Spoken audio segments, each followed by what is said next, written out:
Welcome back. It's been a while since we've done a video. I know. This is going to be such a fun little video here today. Adam is our master chef in the family, and this is one of our favorite dishes of all time.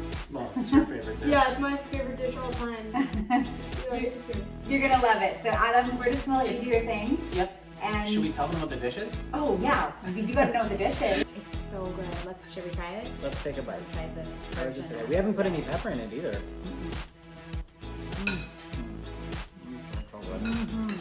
You like it, Jacob? Yeah. So this is, okay, all cards on the table. This is actually my own version of a crazy fried rice that I tried at a restaurant called Volcano down in Los Angeles. It's a really delicious dish that they make that is actually doable vegan. And I decided that I wanted to replicate it as much as I possibly could. So I just basically came up with these ingredients from scratch. It's super, super simple.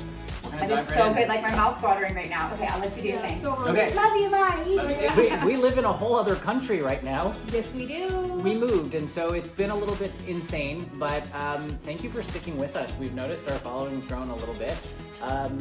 We're back, We're back. but we're doing things a little differently.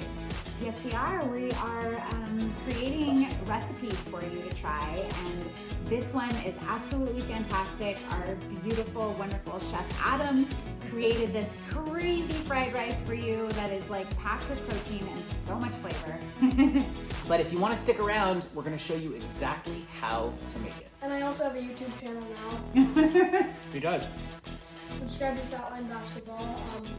You might be able to put the link in the description to my channel. We'll do that.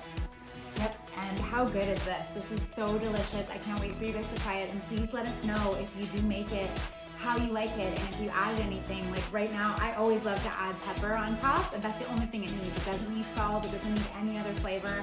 I'm a big pepper person. I know you are too. Jacob is not as much. I like so. the pepper on it also, but I'm going to just say, stick around and we'll show you the recipe. Bye.